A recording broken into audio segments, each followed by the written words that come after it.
Aduh, ini gawat nih. Ini gawat nih, nggak bisa nih. Ini harus ada Ustadz Maulana nih. Ustadz! Ustadz! Ustadz Maulana! Ya Allah, Ustadz mana ya? Ustadz! Ustadz Maulana! Tolong! Apa lagi ya Allah Ustadz, ya Allah, panggil-panggil? alhamdulillah. Orang baru habis sholat lagi. Ustadz, Kenapa? ini gawat banget Ustadz. Nih Ustadz ya, ini nih jamaah yang ada di rumah. Banyak banget nih yang nanya tentang nafkah. Oh, nafkah. Ya harus dikasih lah. Apalagi kebutuhan sekarang kan banyak. Bukan Ustadz, bukan nafkah yang itu. Nih aku bisikin ya. Ya. Oh, nafkah batin. Iya, Ustaz. Ini lebih bagus kita bahas aja. Oh, iya. Supaya jamaah di rumah tahu. Ini bukan persoalan apa ya, tapi kita harus beritahu jamaah. Gimana kalau kita bahas, jangan remehkan nafkah batin. Jangan remehkan.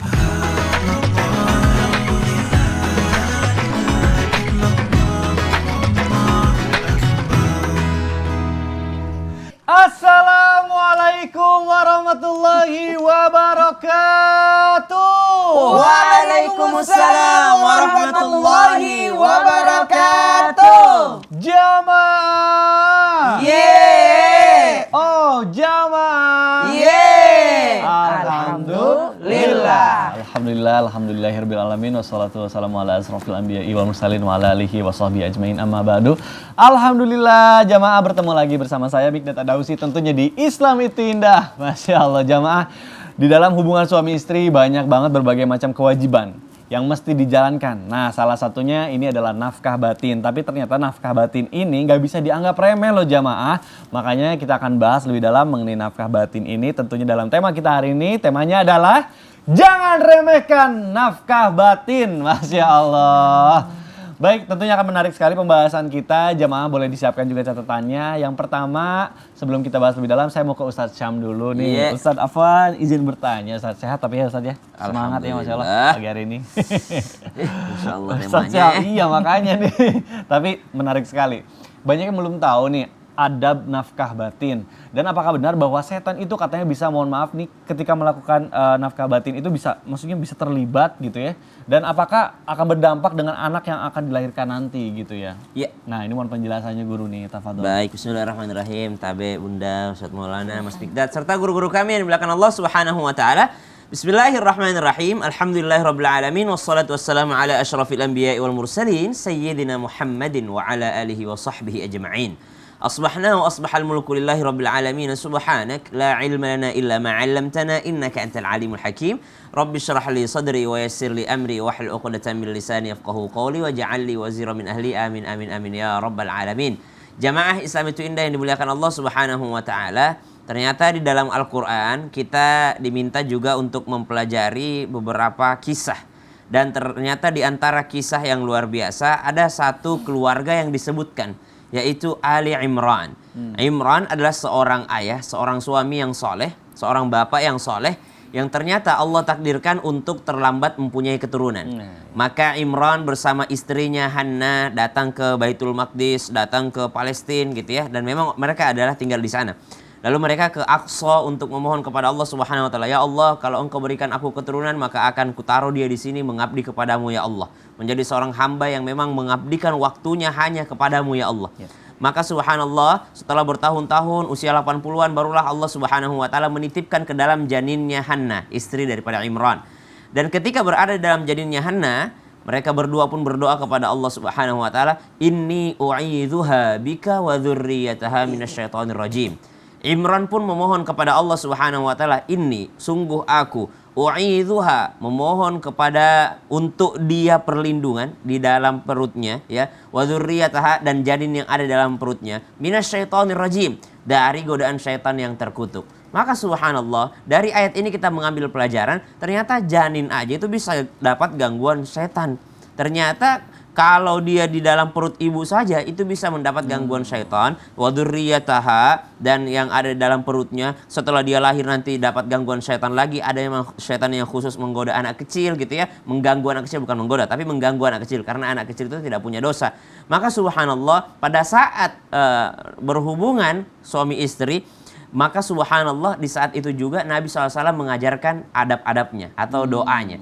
Maka adab-adab yang diminta kepada kita adalah bagaimana kita yakni mendatanginya layaknya sebuah kebun ya, dan seorang laki-laki adalah seorang petani, bagaimana dia berkebun dengan baik, tidak merusak lahannya, tidak merusak tanahnya, tidak memberikan sesuatu yang menghancurkan lahan tersebut, kemudian mendatanginya dengan cara yang syar'i, tidak boleh mohon maaf sesuatu yang dilarang dalam agama Islam. Maka subhanallah itu pun ada doa-doanya. Maka doanya Allahumma jannibni syaitan wa jannibis syaitan ma razaqtana. Dan diawali dengan al-basmalah. Bismillahirrahmanirrahim atau Bismillahil aliyyil azim. Bismillahil aliyyil azim. Allahumma jannibni syaitan wa jannibis syaitan ma razaqtana.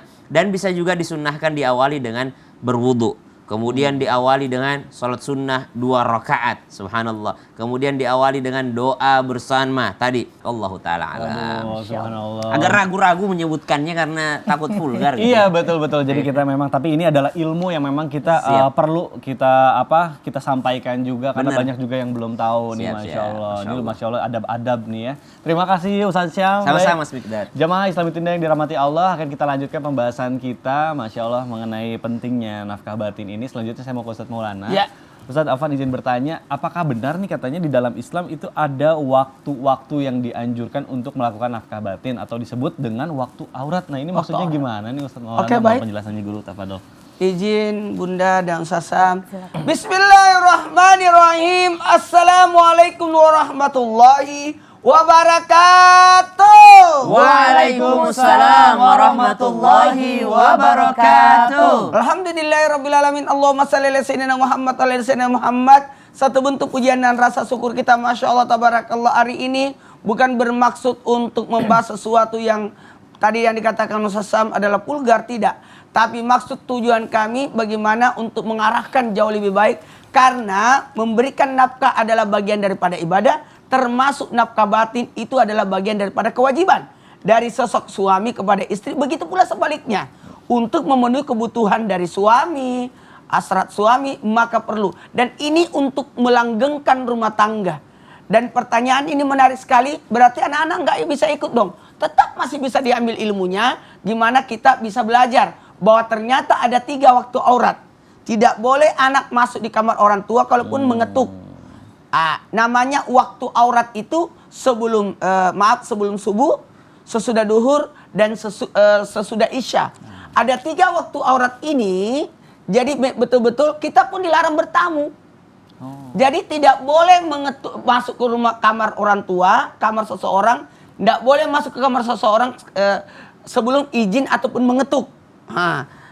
Di 3 waktu ini, sebelum subuh, sesudah duhur, dan sesudah isya. Itu namanya waktu aurat. Jadi tidak boleh datang, termasuk bertamu pun tidak boleh. Jadi inilah yang diibaratkan untuk mengambil waktu di 3 waktu ini. Tapi saya rasa lebih bagusnya adalah sebelum subuh. Kenapa? Karena sebelum subuh itu adalah waktu kebersamaan. Sementara waktu sesudah duhur, waktu istirahat. Waktu di awal isya, waktu untuk menuju ke tempat istirahat. Tapi waktu sebelum subuh itu yang paling bagus. Kenapa? Karena di waktu sebelum subuh itu kita tidak ada lagi tidur setelahnya. Karena menjelang waktu subuh. Itu tidak boleh tidur lagi setelahnya. Kemudian karena dikhawatirkan tidur setelah melakukannya, memenuhi kebutuhan nafkah batin, habis itu telat salat subuhnya. Jadi yang dianjurkan di sini adalah sebelum subuh. Sekali lagi, sebelum subuh, jadi gampang untuk mandi junub baru salat subuh. Jadi bagusnya tahajud, setelah tahajud baru memenuhi nafkah batin, baru mandi, baru salat subuh. Itu bagusnya. Mohon maaf tanpa menggurui, hanya mengingatkan. Jadi tadi yang diajarkan oleh Sasam, doanya, salatnya dan sebagainya kan udah pas.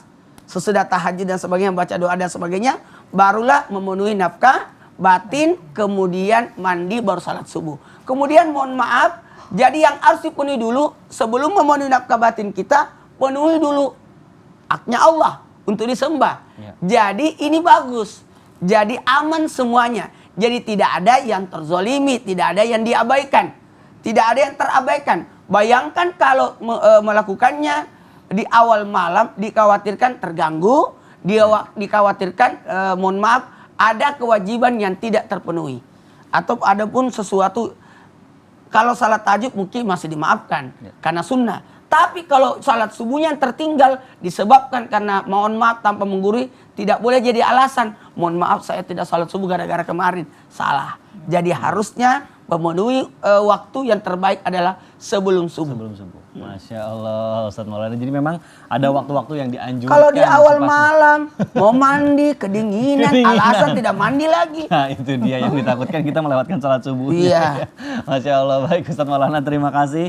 Baik jamaah, kita lanjutkan pembahasan kita. Selanjutnya saya mau ke Bunda Tuti nih. Bunda, boleh Kak kumaha Mikda, damang, silakan. sehat? Silakan. Alhamdulillah damang sehat. Bunda punten nih, Mangga, mau mangga. nanya nih. Ini kan kalau perempuan itu ya, ada Iya. yang namanya masa nifas gitu Benar. ya. Namun apakah benar nih katanya otomatis tuh akan jatuh cerai ketika suami 3 bulan berturut-turut tidak memberikan nafkah batin. Baik. Nah tapi kan mohon maaf nih, Iya. namanya istri itu juga kan masih belum berani untuk menunaikan nafkah batin karena masih trauma. Terus Iya. nah kalau kayak seperti itu, kalau misalnya kayak gitu gimana nih laki-laki harus menyikapinya nih menurut sudut pandang Islam nih? Mohon Baik Kak penjelasannya. Mikda, terima Silakan. kasih pertanyaannya. Mohon izin Ustaz Syam, Ustaz Iya. Maulana.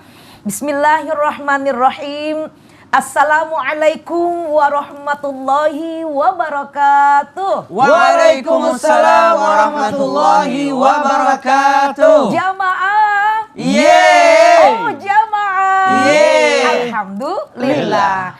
Bismillah, alhamdulillah, wassalatu wassalamu ala rasulillah Muhammad ibn Abdillah wa ala alihi wa sahbihi wa mawala amma ba'du. Tentang wanita melahirkan, bunda melahirkan. Maka tentang kewanitaan ini hanya laki-laki yang tidak merasakan melahirkan. Kalau dibahas oleh laki-laki kan tidak merasakan. Betul. Nah inilah melahirkan itu yang merasakan wanita. Betul. Melahirkan itu ada 2 macam. 1 melahirkan dengan normal, 2 melahirkan dengan Sesar. sesar. Nah, kondisi seorang wanita pun dalam haid atau dalam nifas berbeda-beda kondisinya. Ada yang nifasnya itu 30 hari, ada yang 40 hari, bahkan ada yang 60 hari. Tergantung daripada darah yang keluar dari rahim perempuan itu bermacam-macam kondisinya dan sudah takdir qadarullah dari Allah berapa lamanya. Sekarang kalau misalkan masa haid seminggu, masa nifas lebih panjang. Maka selama masa haid dan masa nifas artinya keluarnya darah setelah melahirkan atau masa keluar darah saat memang normanya wanita haid, disitulah dilarang wanita dan juga laki-laki atau suami istri melakukan hubungan suami istri. Maka ketika perempuan ini menunggu masa haid bersih, menunggu masa bersuci, itu ada komunikasi. Tidak lantas 3 bulan misalkan berturut-turut suami tidak memberikan nafkah batin langsung jatuh talak, tidak. Kan ini masa dalam pemulihan, masa dalam keluar darah. Haram hukumnya ketika kita masa nifas melakukan kewajiban kepada suami. Tapi kalau sudah bersih, kemudian kita sudah mandi wajib setelah melahirkan, kan ada mandi wilada, ada mandi setelah nifas ya. Ini pengetahuan kepada wanita, kita harus tahu. Kalaupun wanita sudah bersih, jangan dilama-lamakan. Karena ada kewajiban seorang istri melayani, memberikan hak daripada suami. Kewajiban istri memberikan nafkah batin dan juga suami juga sudah mungkin kalau sudah lama ya itu ibarat kata menanti juga. Nah ini jangan dinanti-nanti. Kalau sudah bersih cepat mandi, berbicara, berkomunikasi. Kalau sudah siap mentalnya. Nah ini kan masa melahirkan itu ada masa-masa trauma. Bisa jadi karena pemulihan kalau yang sudah sesar kan jahitannya punten ya masih belum kering. Nah itu bisa dikonsultasikan dengan dokter. Karena menikah itu bukan semata-mata masalah itu yang harus kita utamakan. Tetapi di situ ada kerelaan, ada pengorbanan, ada kesetiaan, ada memahami, saling sayang menyayangi. Kalau kondisi istri kita memang belum pas, disinilah kebijaksanaan suami kepada seorang istri harus ditingkatkan. Ya, saling mengerti. Waduh, Iya. Masya Allah. Bunda, tapi punten ya bari tumaros kumaha ya pami misalnya teh si suami teh ngahajat teu masihan nafkah batin karena memang karunya karena kan masih nyeri kene gitu iya teh. Tak ari eta mah panggil kami nya tergantung orang upami we dina kondisi Orang ngerti aku. kesehatanana. Muhun bisi kondisi kesehatanana Oh, jauh. seorang istri. Jauh, ya? Nyata kengengnya di papaksa oge gitu. Bunda, Kan Ustadz Maulana teh mau nimbrung tapi pakai bahasa Jawa. Ini kita lagi ngobrol pakai bahasa Sunda. Orang ngerti Iya. aku katanya. Ngerti. Itu bahasa Jawa ya. Yang ngalahirkan Kalau teh bahasa pan Sunda. nyari kene upami teu acan Ngartos. ieu teh Ngartos, ngangartos. naraos acan nararaos acan cara riap nyemanya ke dipaksa-paksa karunya apa nan isi Nah, oge gitu, pareuh Ustadz kene Maulana, pangintennya tuh. tapi eta Kelihatannya kewajiban gampang memang ya, tapi kada susah ya. Nya, Sama teu kayak aku kengeng kalau dengerin dipaksa-paksa, Ustadz Maulana sama panginten. Ustadz ngobrol Iya. pakai bahasa Makassar aku juga tahu. Ya Allah.